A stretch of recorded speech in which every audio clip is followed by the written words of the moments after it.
Sir, साबिक DG ISI lieutenant general retired Faiz Hamid को फौजी तहवील में लेकर उनके खिलाफ तादीबी कार्रवाई शुरू कर दी गई है। आप इस कार्रवाई को कैसे देखते हैं? जैसे एक तो खुशाइन स्टेप है बिकॉज जो अकाउंटेबिलिटी प्रोसेस है फौज का वो उसकी पहले भी मिसालें हैं। आपने देखा होगा 9th में ऑनवर्ड भी कुछ ऑफिसर्स को जो है अपने अहकामात पे सही तरीके से अमल ना करने पे दी गई। इनके अगेंस्ट आई थिंक ज्यादा सीरियस चार्जेस हैं। एक तो इन सर्विस है जो जिस आपने मेंशन किया इसमें टॉप सिटी से रिलेटेड, और चाहे वो किसी सिविलियन की एप्लीकेशन है इनके अगेंस्ट, अगर उसका एविडेंस है तो उसमें फौज जो है डेफिनेटली इसको अकाउंटेबल ठहराएगी। और कुछ चीजें जो है रिटायरमेंट के बाद की हैं, उसकी एग्जैक्ट नोयत का तो हमें पता नहीं है, लेकिन साफ है it is violation of code of conduct. फौज का एक सेक्शन 55 है पाकिस्तान मिलिट्री लॉ का, जिसमें conduct unbecoming of an officer जो है उसको बर्दाश्त नहीं किया जाता। तो मोस्ट प्रॉब्ली उससे रिलेटेड होगा भी। ये देखना है कि किस किस्म के चार्जेस सामने आते हैं। बड़ा मैसेज ये है कि रिस्पेक्टिव ऑफ कि आपका रैंक क्या था और आपका ओहदा क्या था, बिकॉज आईएसआई का सब्बा होना आई थिंक उतनी बड़ी जिम्मेदारी भी है। तो अगर आप वायलेट करेंगे तो फिर फौज इसको अकाउंटेबल ठहराएगी, रिटायरमेंट से पहले भी, रिटायरमेंट के बाद भी।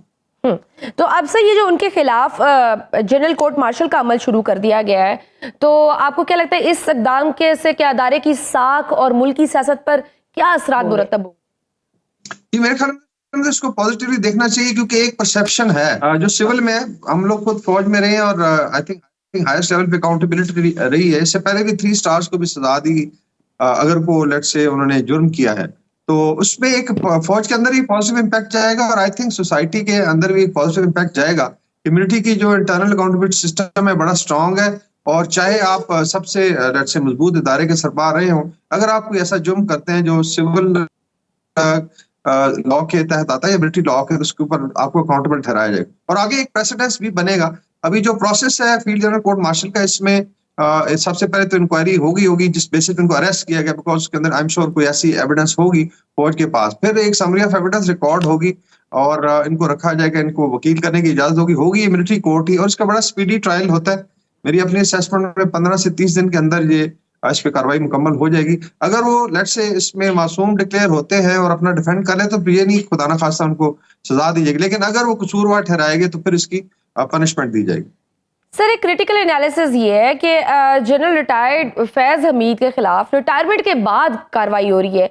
क्या ये कार्रवाई ऑन जॉब नहीं हो सकती थी? इतनी बड़ी पोस्ट पे वो मौजूद थे, मतलब कोई ऐसा मैकेनिज्म नहीं था, कोई अकाउंटेबिलिटी का कोई मैकेनिज्म नहीं है या चेक एंड बैलेंस नहीं है कि ऑन ड्यूटी इस तरह के बड़े बड़े चार्जेस लगाए गए और उस टाइम ये काउंटर नहीं हुए, क्वेश्चन नहीं हुए, और अब रिटायरमेंट के बाद ये सब हुआ? वो भी कोर्ट में जाना पड़ा और सुप्रीम कोर्ट ने कहा और उसके बाद ये सब हुआ। तो ये अदारे की अपनी अकाउंटेबिलिटी।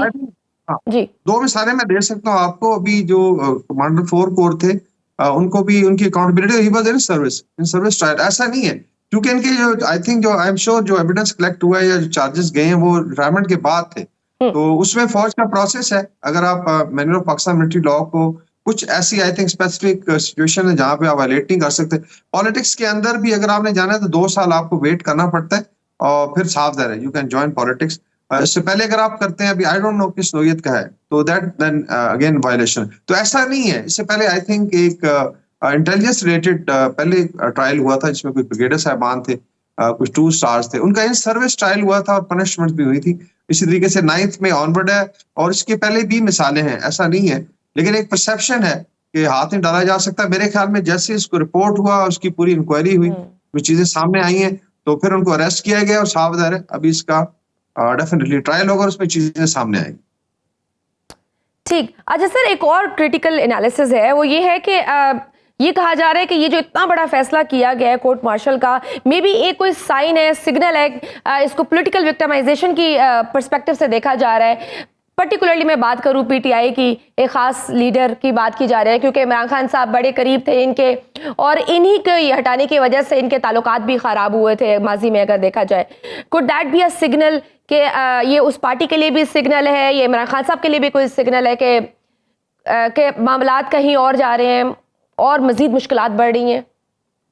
ये मेरे ख्याल में इंटरप्रिटेशन है। देखिए, इसमें तो पॉलिटिकल जो पार्टीज हैं वो अपने कंक्लूजन ड्रॉ कर सकती हैं, लेकिन फौज का जो अकाउंटेबिलिटी प्रोसेस है वो दैट इज आई थिंक जो विद इन उन्होंने किया है, उसके I think one should appreciate कि अगर कुछ सीरियस चार्जेस पे इसका एहतसाब किया जा रहे हैं सीनियर ऑफिसर्स का, और फिर पोजीशन उनकी देखा जाए तो one of the strongest position रही है उनकी पाकिस्तान में। तो बाकी इसको अगर कोई लिंक करना चाहे जी कि कोई मैसेज एंड ऑल दैट, साफ है उनके उनके अगेंस्ट भी अगर कोई चार्जेस हैं तो वो कोर्ट्स में ही प्रूव होने या हो चुके हैं, या अगर उन्होंने अपील करनी है तो इसको लोग लिंक कर भी सकते हैं। मैं ये नहीं कह रहा बिकॉज इस टाइम पे आया, बिकॉज आगे जो है उनका कुछ ट्रायल रहता है इमरान खान का, लेकिन मेरे ख्याल में this is a stronger message for the military itself. अच्छा सर, लास्ट क्वेश्चन जानना चाहूंगी, ये बताइए ये जो ISPR की जो प्रेस रिलीज है और ये फैसला है इंटरनेशनली कैसा देखा जाएगा? पर्टिकुलरली अगर मैं बात करूं इंडियन मीडिया में इस चीज़ को कैसे परसीव किया जाएगा? क्योंकि एक साबिक DGISI लेफ्टिनेंट जनरल जो कि एक बहुत पोटेंशियल कैंडिडेट थे आर्मी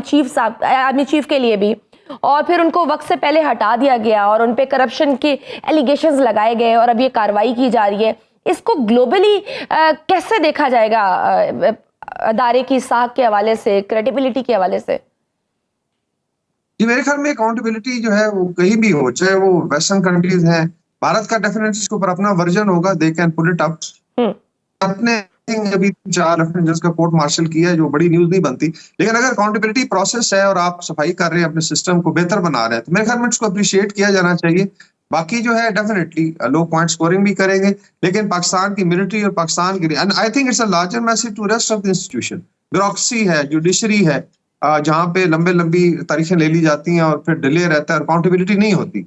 आप इमेजिन करें कि लेट्स से अगर सिविल सर्विस में कितने सेक्रेटरीज या लेट्स से कितने हाई कोर्ट, सुप्रीम कोर्ट के जजेस को ट्रायल किया गया हो, वहां तो बड़ी आई थिंक रिलीफ मिल जाती है। तो मेरे ख्याल में तो एक मिसाल है, and same is true for political leaders के अगर आप वायलेट करते हैं लॉ को तो उसकी सजा है। और मिलिट्री का स्पेसिफिकली आई थिंक डिसिप्लिन है जो तमाम मिलिट्रीज कायम रखती हैं, तो इसके बगैर फिर आपकी जो है आई थिंक ना डिसिप्लिन लेकिन सर माजी में, सर अगर माजी में देखा जाए तो जिस तरह से डिक्टेटर्स ने आइन तोड़ा है वर्दी में रहते हुए, उन पे तो आर्टिकल 6 लगाने की बात नहीं की गई, मार्शल लॉ लगाए गए, उनके जैसे परवेज मुशर्रफ के खिलाफ आर्टिकल 6 का फैसला भी आया, उधर कोई कार्रवाई होगी उनके लिए?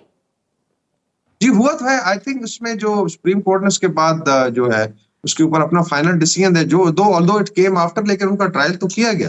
सो अगर आई थिंक कोर्ट्स के डिसीजन देखे जाए तो प्रोसेस जो है आई वुड से कि वो जितना स्ट्रेंथन किया जाए और कंटिन्यू किया जाए वो बेहतर है। और अगर आप ये मिसालें रखते हैं तो उसके बाद आई एम श्योर फौज का डिसिप्लिन जो है उसमें भी बेहतरी आएगी, इसकी परफॉर्मेंस में बेहतरी आएगी और लोग ना की सीध में चलेंगे।